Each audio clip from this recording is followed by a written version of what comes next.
quickly, can you see if Beth could drop Susan a note telling her to join us if she could? Beth is doing that right this minute. She may be missing the link as well. So get in. Anyway, what we're going to do actually is try and run the video. Hopefully that won't present us too many challenges because it's a really good video. Have you seen it, Michael? I have not. Okay, CIT International video. Yeah, what it will do is lay out sort of the basis of the program, why it got started, how it got started, who started it, and why it was put into motion. So address the issues of law enforcement's response. When we met in 1988, we did not know that we were about to undertake our life's work. Community members had come to the city of Memphis and our police department with a problem. People with mental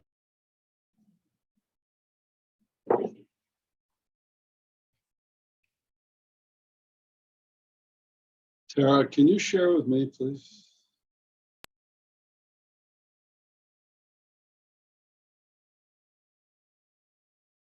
Yes.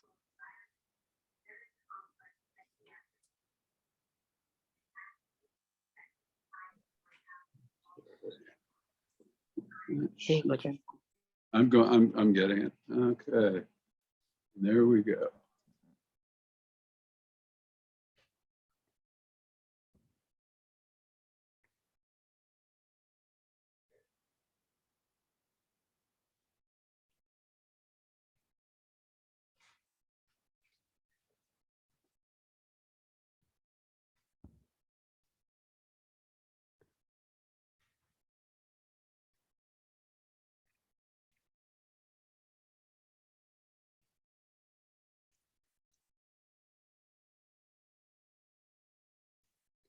No volume.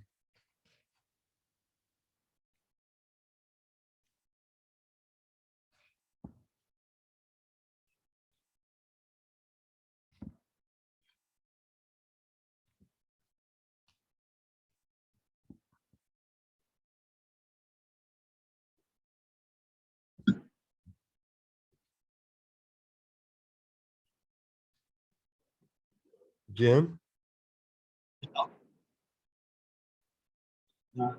Sherry?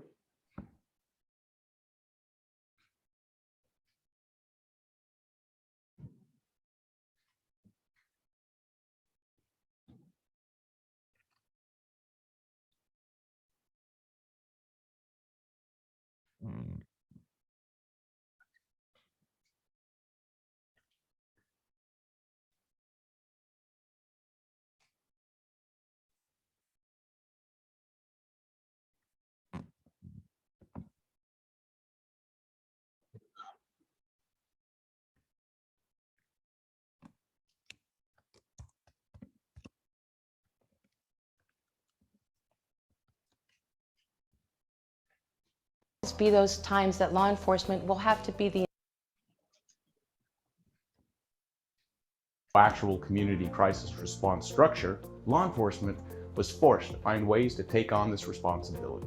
The Crisis Intervention Team, CIT program, was developed to address the issues of law enforcement's response. When we met in 1988, we did not know that we were about to undertake our life's work. Community members had come to the city of Memphis and our police department with a problem. People with mental illness and crisis were being traumatized in police custody and sometimes dying. The community, in the form of the local NAMI affiliate, had already proposed a solution. A community task force to examine training for police officers on keeping people with mental illness and officers themselves safe during a mental health crisis event. Memphis ended up developing the Crisis Intervention Team. Over the past 30 years, CIT has become a movement of change. Thousands of communities have been inspired to make their crisis response systems safer and help people on the path to recovery. countless law enforcement officers and mental health professionals have joined the fight for mental health recovery. In 2005, local and state CIT leaders from across the United States came together to begin a formation of a national CIT organization. Representatives from Canada came to the meeting, so we changed the name to CIT International. However, as the program spread throughout the world, adaptations of CIT may have stepped away from the basic core elements of crisis response services. There will always be those times that law enforcement will have to be the initial response to a crisis situation. CIT assists law enforcement to navigate through their community's healthcare system when those incidents arise. Knowledge of and familiarity with their local behavioral health resources are critical and ensure that a person in crisis is linked to appropriate resources and services. There's a growing body of research supporting the best practices of CIT programs. CIT can now be considered evidence-based for improving officers' knowledge, attitudes, confidence, and ability to effectively respond to mental health crises, and for increasing linkages to mental health care. These effects are strongest when programs adhere to the volunteer specialist element of the model.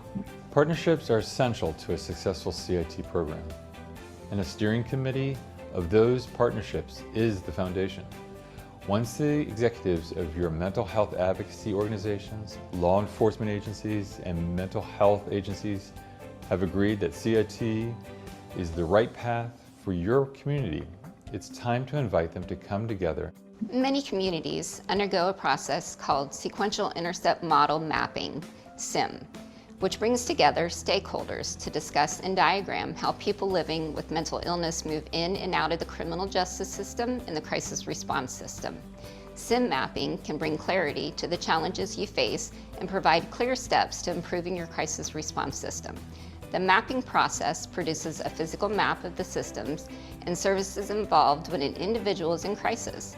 It also produces a list of gaps and strengths in your system and recommendations for addressing systematic challenges. It's great that law enforcement departments are so interested in working with their community partners to develop CIT programs. However, it's important to not lose sight of the fact that the first goal of CIT programs is to transform crisis response systems to minimize the times that law enforcement officers are the first responders to individuals in emotional distress. Developing an effective crisis response system that reduces law enforcement contact and increases connection to mental health services for people in crisis is at the core of CIT programs.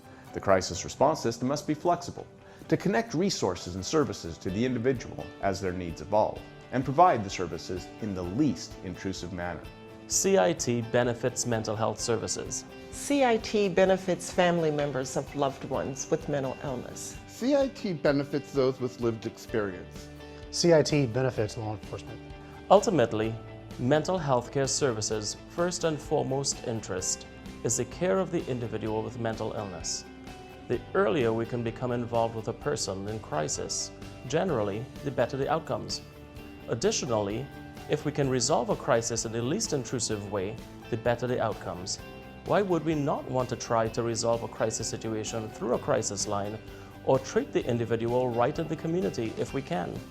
CIT builds the infrastructure to do just that. As a family member, you just want to see your loved one get the help they need. You want them to not struggle with their symptoms. And the last thing you want to do is to have to call the police on your son, your daughter, your husband, your wife, or the family member. We need an alternative throughout the entire world where we can get our loved one the help they need without involving the criminal justice system, which includes law enforcement. CIT helps find those alternatives. We must remember people in crisis are already experiencing a level of confusion and fear. We need to make sure that we do not have a crisis response system that says help comes in a police vehicle. Law enforcement has a crucial role in a crisis response system, but it should not be the crisis response system. We need to be a support to mental health services when warranted and let the mental health care system take responsibility. We need to help build a crisis response system where communities first reach out to mental health care services and only to law enforcement services when needed. CIT can help make this a reality. CIT International offers a resource to communities that are wanting to develop or sustain the CIT program. Visit citinternational.org and download or order Crisis Intervention Team Programs, a best practice guide for transforming community responses to mental health crises if your community is interested in the best practices of CIT.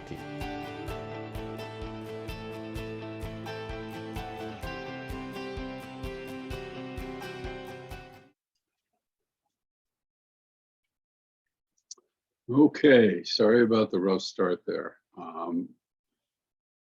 Just to back up a little bit, I'm Jim McNulty. I'm a NAMI Rhode Island board member, executive director of OASIS, and person.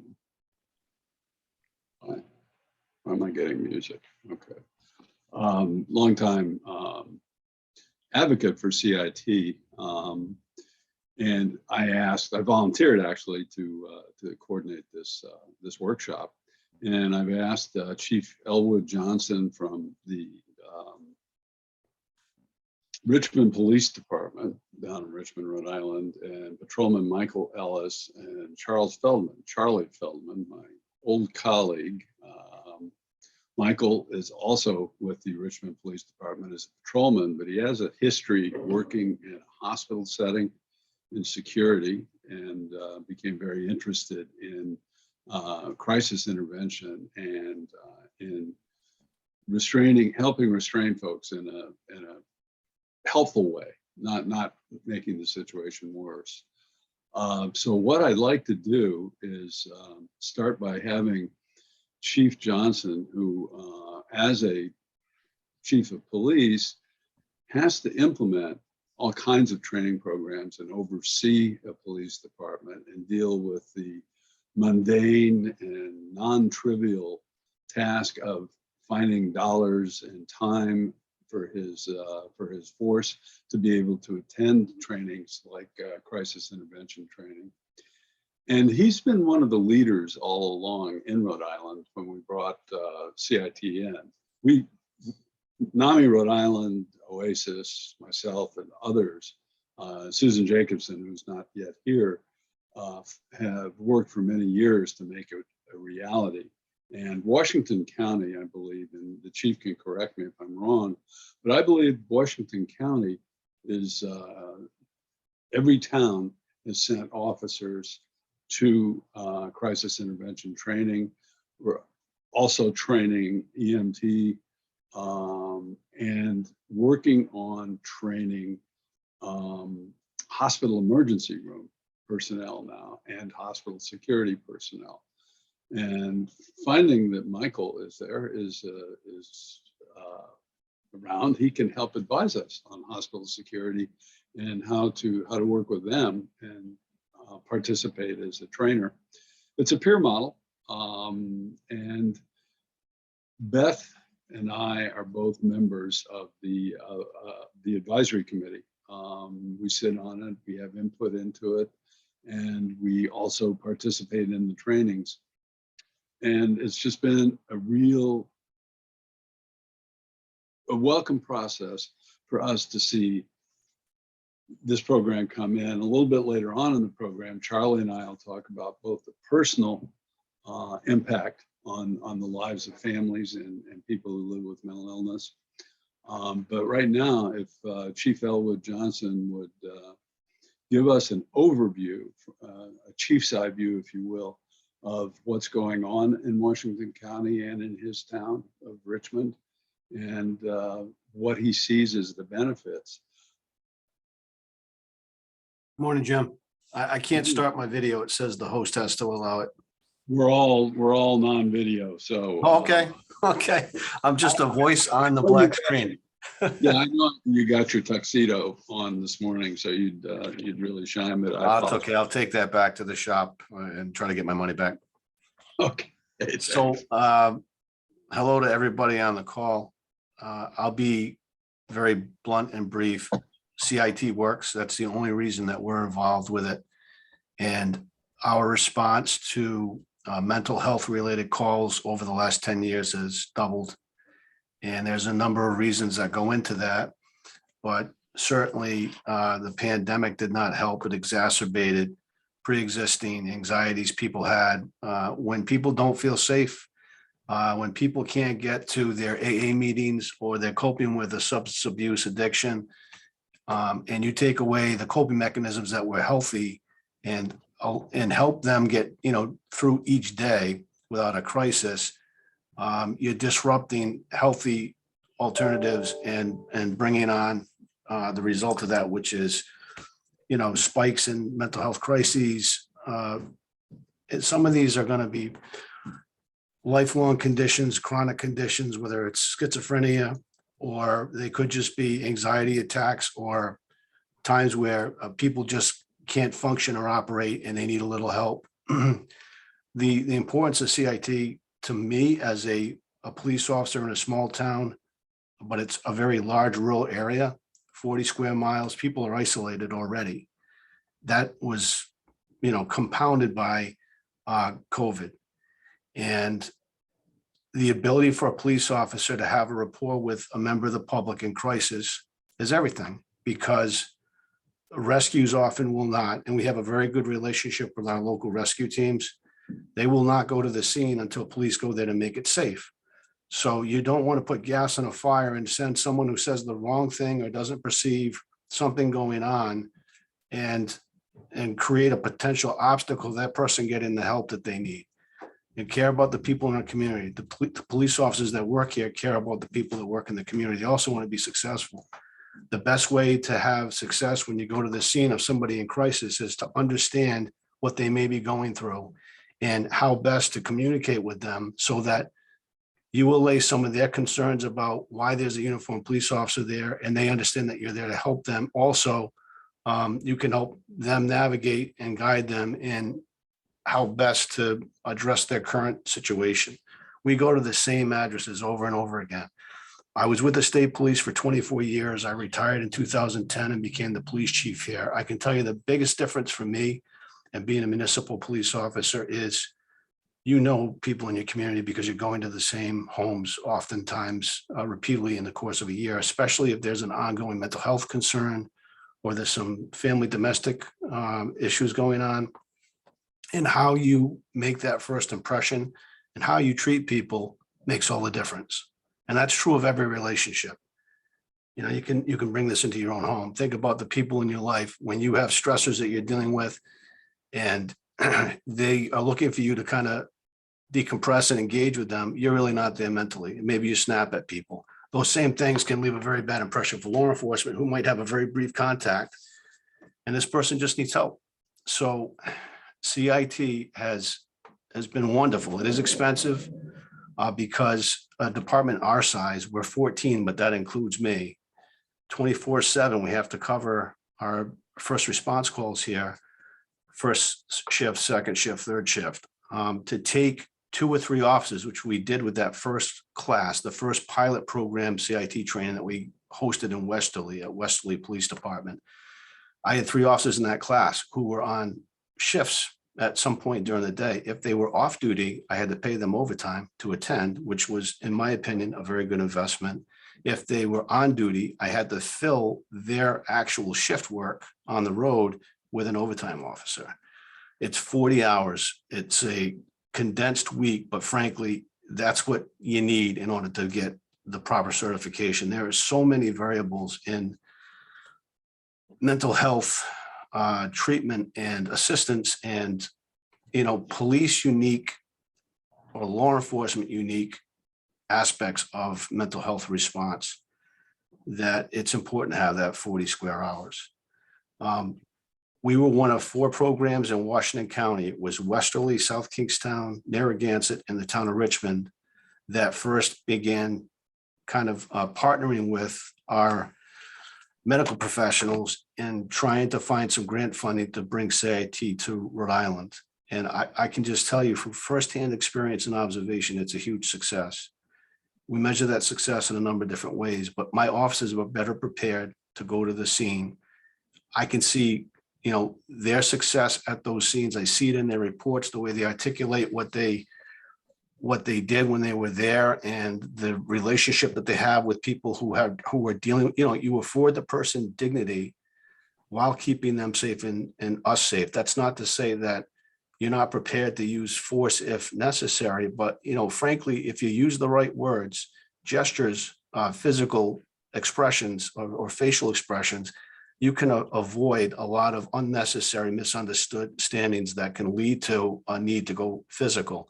And that's not our goal. It really isn't. Nobody wants to do that.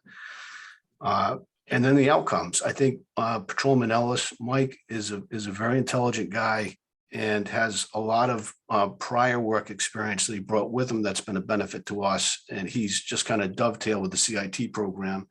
He's got some, firsthand experience on the road and in responses, and he's also got some bird's eye view on outcomes. Like I can tell you, prior to CIT, prior to having an embedded police clinician who rides with police officers, who does follow up for us, that continuity of a familiar face with proper certification and training and education has been huge. She complements what we do, and we complement what she does.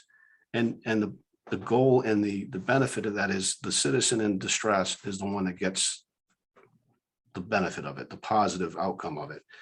There is no quick fix. There is no easy button in life, especially with mental health, but getting people the right resources, the mere follow-up of someone going back to a house, particularly a clinician, how you doing? How's your day going? Those types of follow-ups convey to the person we care about them. And sometimes people just feel isolated and not cared about. Right? And little things like that change the outlook of a person in distress or a crisis.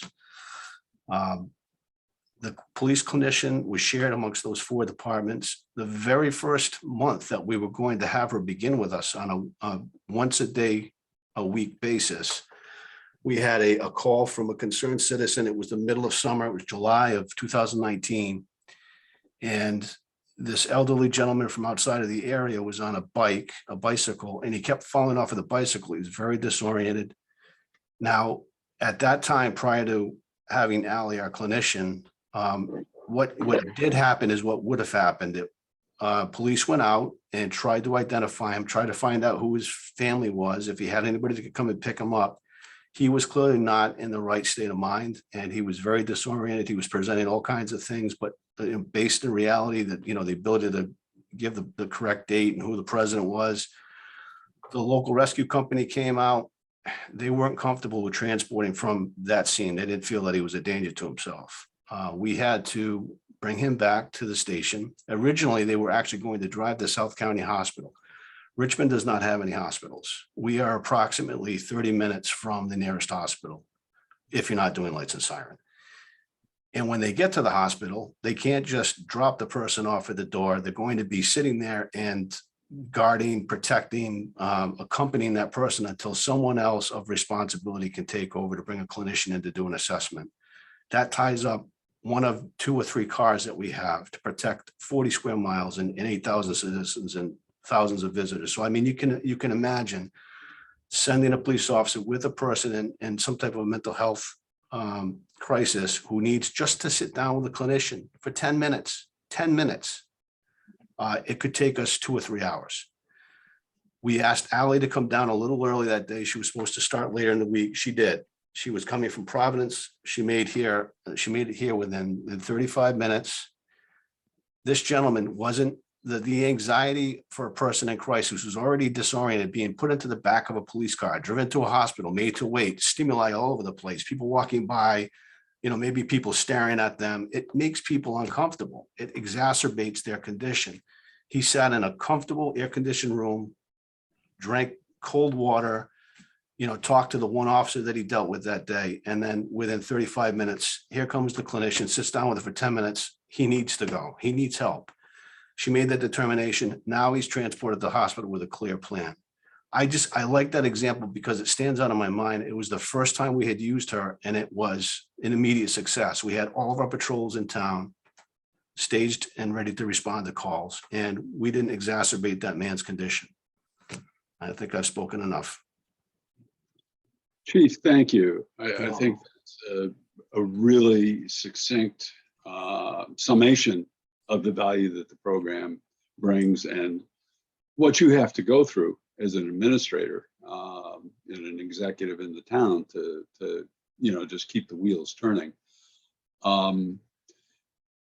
It's what I found interesting about the video was the perspective.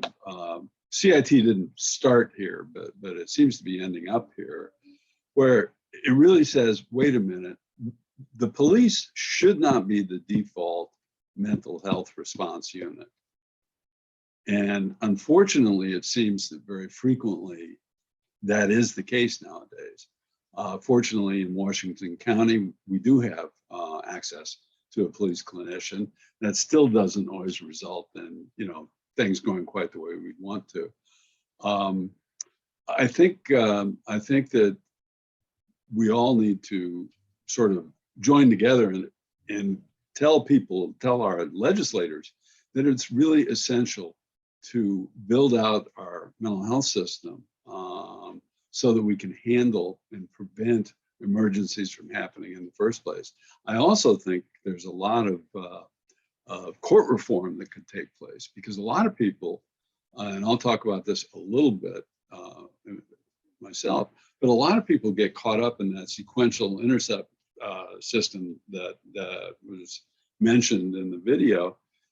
You get caught up in the chain of the court and hearing, and show up and you don't show up, and then you get into even worse trouble.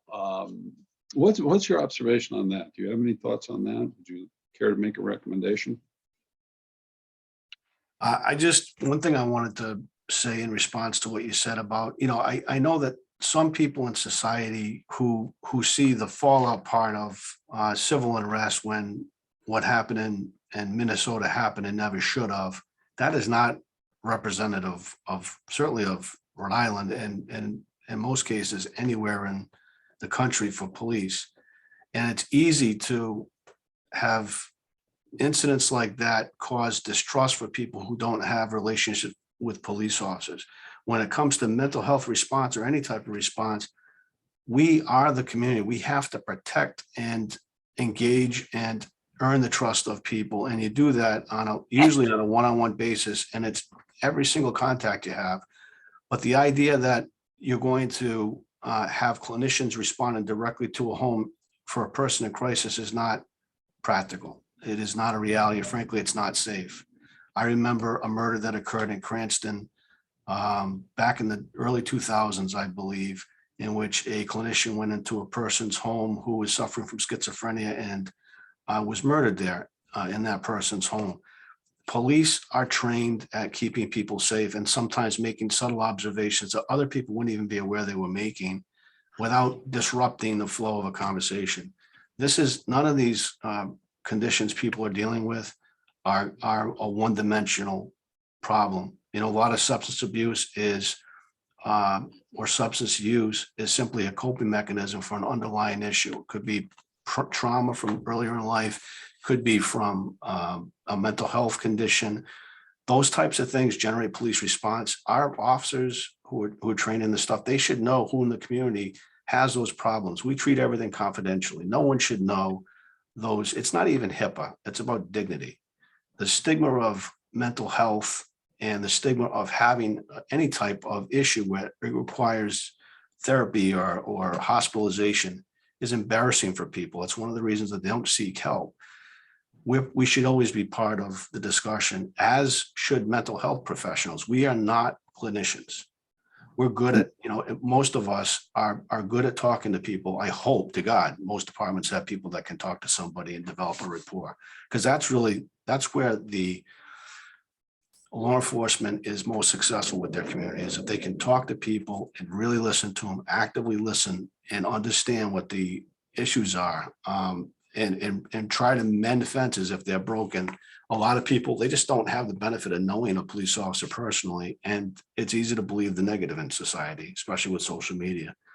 So, I just don't want to see, I think police are always going to be part of mental health response in their respective communities, but it doesn't mean that it's the end all be all. It is really, we are a bridge for the person to get resources. And one of the wonderful things about having the clinician, we get a better insight as to what the expectation is. The problem prior to CIT in Rhode Island, at least our experience, every hospital was different.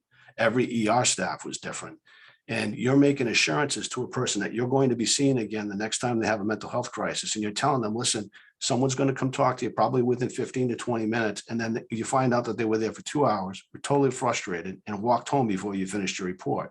The next time the police officer goes out and deals with that person, there's a lack of trust, or at least credibility, because the police said something that wasn't true. It wasn't that, it was beyond our control, it was beyond our knowledge. So you got to be careful about what you have people rely on that you're relaying that doesn't really directly involve you.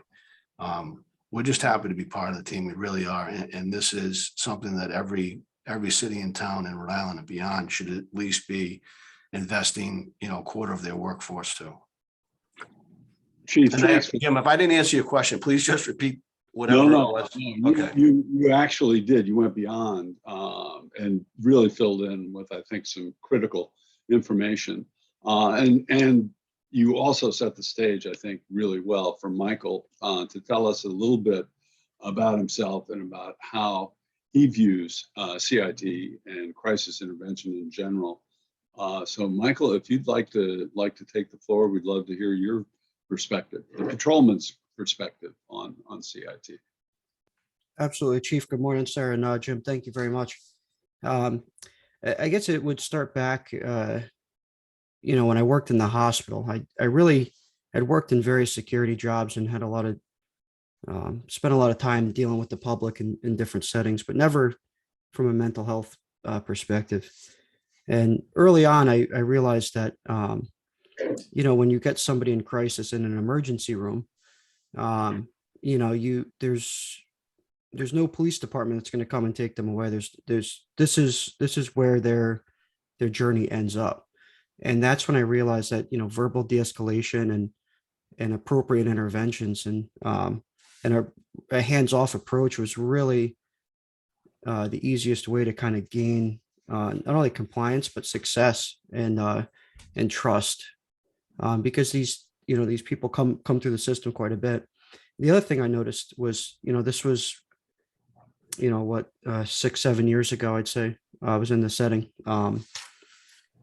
You'd get a lot of people that, would sit for hours and, sometimes days, in an emergency room, and the overcrowding throughout the state was really rough. And when CIT came to Rhode Island and I was working as an officer, I was curious, and it was actually the CIT coordinator program I went through that discussed like data collection and trending data. So I went through, and Chief had touched on it briefly as well.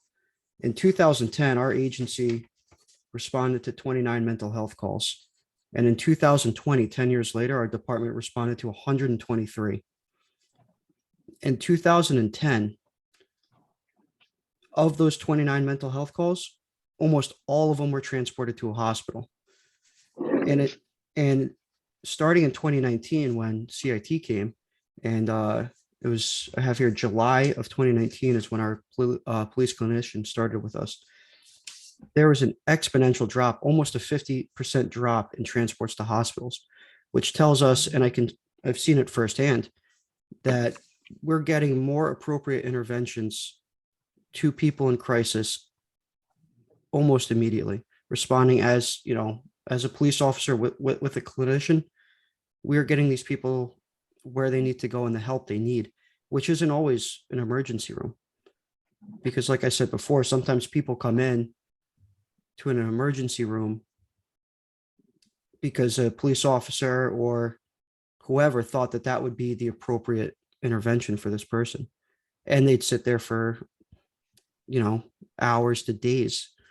And just to have somebody tell them, oh, you don't need to be here. Here, follow up with this person. So the success in CIT is really outstanding, especially,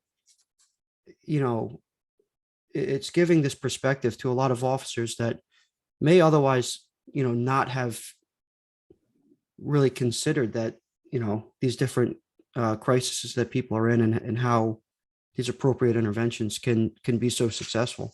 And I've had the pleasure of teaching at or speaking at one of the second CIT classes regarding verbal de-escalation, which is also something I taught at the hospital as well. And that's something I taught to security staff and, medical staff as well. And I think it's really amazing the power when you show up in uniform. And a lot of times people that have been in crisis for a long time in their life, they have this kind of negative connotation with uniform. And when someone shows up in uniform and sits down and doesn't raise their voice and sits there, say, hey, tell me what's going on today. And you see that change in their face when they realize, wow, like these guys actually care. And I can't tell you the number of times I've been on scene with somebody, and whether it's a police issue or a mental health issue, and somebody says, you're the nicest cop I've ever talked to. And it's kind of eye-opening, and it's something that I love to spread the word to any police officer. When teaching verbal de-escalation tactics, it's just try it and you will see that there's a lot of kindness in this world, and you kind of just got to reach out sometimes. You don't have to be the big bad cop and bark orders and do things like that. And granted, there's situations where safety comes first, officer safety, but it's been a really outstanding program, and I was very excited to be a part of it when it came to Rhode Island, and I'm really looking forward to how it continues to advance.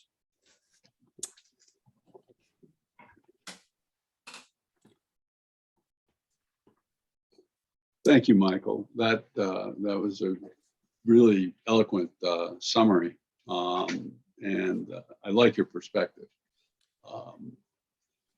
What I'd like to do is see if there are any questions if people have. Please just type them into the chat, and I'll sort of parcel them out to the individual speakers, depending on who I think has got the best bead on it. Charlie, would you be willing to share some of your experience and thoughts about what you've seen with CIT and prior to CIT coming around? I mean, you and I go back to, oh gosh, I can't remember when we did the training. Yeah.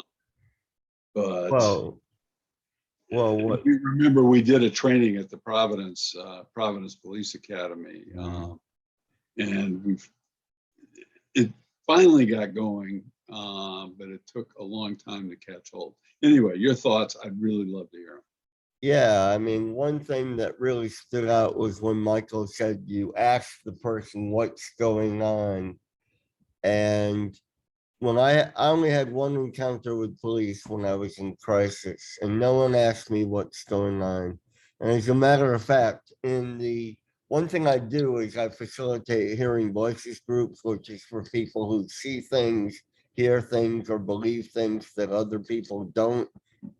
And the four key values we have are community, vulnerability, curiosity, and validation.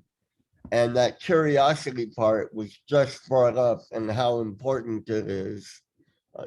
No one ever asked me what was going on the whole time that I was in my 6.5-year psychosis. I didn't trust anyone because I believed my brain was telling me that everyone around me was saying and doing things in a negative way towards me. And the psychiatrist I saw, just sort of raised his voice and said, there is such a thing as mental illness. When I said I didn't believe there was, he didn't ask me, well, what do you mean? What do you think you need? What do you think is going? No questions, no curiosity, just a blanket statement. There is such a thing as mental illness. And after he said that, I didn't trust him for the next 6.5 years. And validation is another thing. He totally invalidated me. Now, later on, when I started going to the mental health center that I still go to this very day, the doctor, when I finally got on a medication that worked, and I didn't realize it was working. So I said I didn't want to take it. And the doctor said, well, how have things been in the past couple of years? And I said, not too good. He said, why don't you try it? So I tried it. And that changed my life. He didn't say, you have a mental illness, you have to take this medication. And that makes all the difference when you validate someone, when you're curious about what's going on with them. And I think programs like CIT can teach very similar, if not the same values, to validate other people and be curious about what's going on and ask them for their point of view, which also validates them.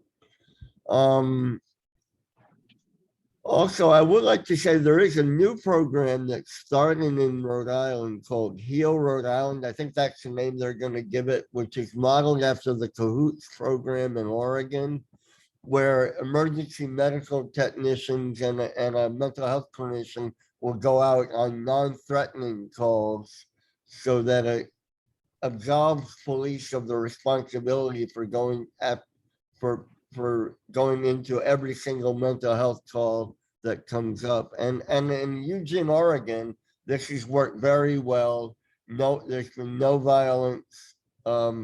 They screen the calls ahead of time to find out which ones are appropriate for the medical and the mental health person and which are needed for police.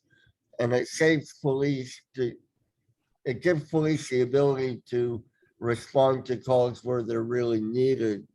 And I don't know if it will work in a small town like Richmond, but it is going to start in Rhode Island, and it'll be interesting to see how it works.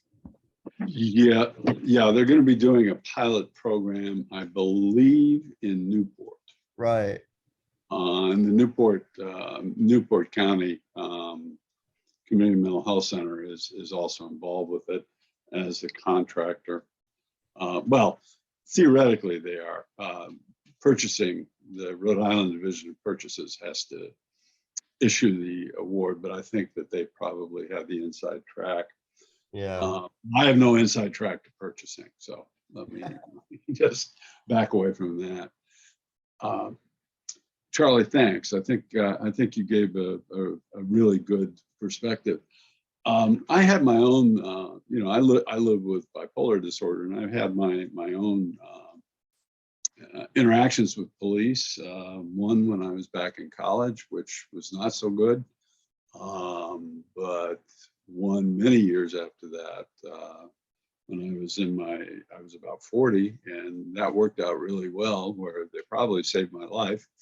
They got me to the hospital. It was a police officer who persuaded me to go to the hospital rather than do something silly like kill myself. But I want to talk a little bit as a parent of an adult son living with a psychotic disorder, a form of schizophrenia. And he was in the town of North Providence at the time, which had not yet had CIT training, but they were sort of aware that it was going on. And my son stole a car because he received a message telling him that he had to go rescue a young woman who he knew from Facebook and save her. I don't want to get into the details of what he was saving her from, but this was something in his mind. He didn't steal a car intentionally. He was borrowing the car. He went around the corner from his house and took the car from a auto body shop. And the owner of the auto body shop called the police. The police showed up, and 8 officers intervened, and they shot a taser at Josh. He broke the taser connection and ran into his house, the apartment where he was renting, and the police had to go in after him. And what Josh remembers of the situation, because he was obviously in a pretty heightened state of adrenaline was pumping, and he was really in the grips of his psychosis. And he said, I saw 8 revolvers pointed at me. And he went with them. He stopped fighting. And the police, thank goodness, instead of taking him to jail, took him right to Fatima Hospital, where he was immediately admitted, and he stayed there for quite some time. And actually, that's where he received a diagnosis. But I remember talking to the police lieutenant and after the fact, and you know, thanking him first of all for you know, the intervention and making sure that Joshua got to the hospital, but discussing with him the thing, and you know, that was my comment about what poor Josh went through, was that he had been homeless for a period of time, and he kept receiving summonses to appear in court, and he didn't get them because he was never at the address he was supposed to be at or had given to the court. And so he was always being picked up and taken to the ACI. We had to bail him out, go to court with him, bail him out. And he didn't get his medication. So when he was down at the intake at the ACI, it was just a mess, a delayed treatment. And I got to tell you, a courtroom is not a good place for a person who is having a mental health crisis. It just doesn't go well. And this was complicated also at the time by an addiction issue. So what I will say is that, and I then later at one of the trainings, I don't think it was the one in Westerly, it was the second or third training, North Providence came, and I talked to several of the officers. They were interested to hear the story. And, you know, as a parent, you know, Josh is, you know, ended up being able to get out of the criminal charges, so he doesn't have that. But, you know, the problem, as we all know, is if you're a person who has some sort of criminal record, it can hinder your ability to obtain housing. And housing right now is hard enough to get without having any kind of criminal record. Not even as a drug user, but as a, you know, just a person who has a record. A private landlord can go take a look at the record and no, I don't want you as a tenant. So there are a lot of elements that come together, and that led to my comment to the chief about sort of stopping a lot of these crises before the police are needed. I think the police probably have a lot to do in any given shift, sometimes more than others. But in the meantime, we do see the system developing, and a supportive system, a system where people can get the human contact that they need. And I think it's so important what both the chief and Michael have stressed is relating to the person, gaining trust, you know, making people feel like they're people, not just treating them like they're a problem to be dumped on somebody. And it's amazing how difficult it still is behind the scenes to get people to the right place. You know, once they get to an emergency room, that's only the beginning of the struggle in Rhode Island. You know, right now we have no place. At any given point in time, we've got 15 beds, people sitting in the emergency waiting. PAS at Butler, Rhode Island Hospital Depot is overflowing. You've got Fatima unit is also backed up, and that's a problem. Everybody's doing what they can, but we have a mental health crisis in Rhode Island, and we need more resources. The police need resources to be able to do their job. They've almost lost the police clinician that the Chief Johnson referred to. That would be a blow, because that allows the police to be really sure of what the person needs. So Jim, just to let you know, there are a couple of questions. I'm seeing them. Okay. Okay. Providence Center. Okay, you're a CPRS. Can everybody see the questions? They're answered. Okay. No open questions. Interesting. In the chat box. Well, why do they know? Yeah, there's been a couple in the chat box, and then I've had a couple direct questions that I've I answered. can read them for you. Okay. Go ahead. Why don't you handle that? Do all towns/cities have CIT programs? How do you see, well, so the first question is, do all towns and cities have CIT programs?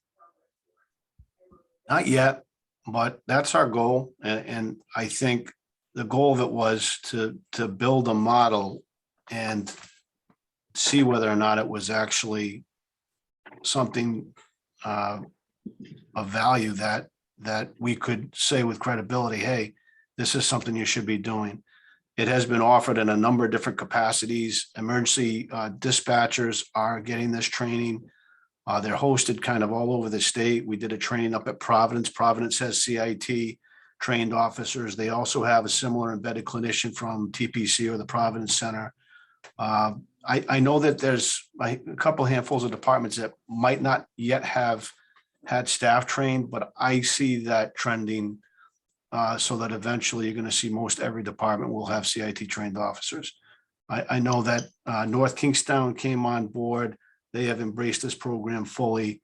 It is definitely picking up steam, and as it should, being embraced, because it is the best thing for the public and for the police responding to these calls. It's traumatic to be in law enforcement, to see people at their most vulnerable state, and oftentimes police, although they won't tell you because they're trying to be a rock in a crisis, they are impacted by it. You feel helpless when you can't provide a solution or a remedy for a person who is clearly hurting. And, you know, this empowers police, not necessarily to fix everything, but to be part of the solution and to partner with the person in crisis so that you feel that you've earned their trust and they feel a little better about their situation just because of the training that you had that led to the relationship that you developed, if that makes sense. Now, the next question, how do you see CIT programs working with 988 moving forward? Yeah. I'll defer to Jim on that one. I think that's going to be a work in progress. I don't think we have a clear picture of how that's going to work in Rhode Island. They're definitely not totally, they're working together, but the time is not, they haven't even started really laying out 988 yet.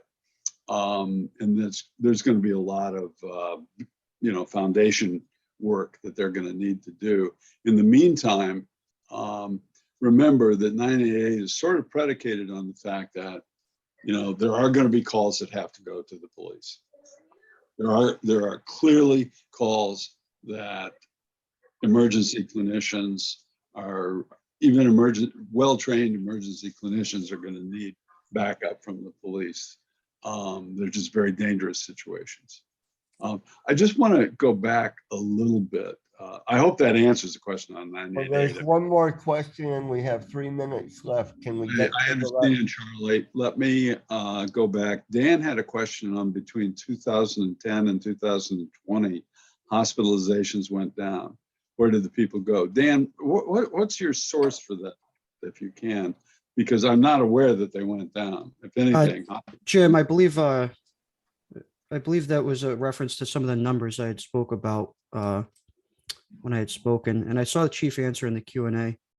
But real quick, it is the numbers of transports to hospitalizations dropped significantly, and the reason for that is because the clinicians were able to refer them to outpatient mental health services or therapists or other outpatient services that doesn't require hospitalization. So again, that's kind of an answer to the 988 question. There are situations where there are other connections that could be made. So that I think is a positive, but I mental health hospitalizations over that period of time have gone up. There's no way they've gone down. Charlie, do you see any other questions? No, you got the one that I was looking at. Okay. All right. Let's see. All right. And Liz. Okay. Yeah, Liz, I really apologize for you being told that, but you know,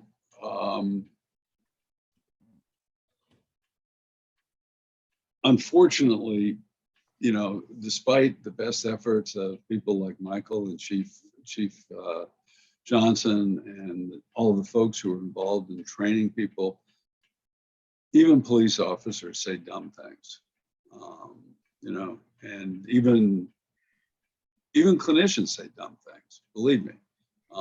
And I'll be honest with you, Jim. People say dumb things, and every one of those groups that wear a uniform, we're all people.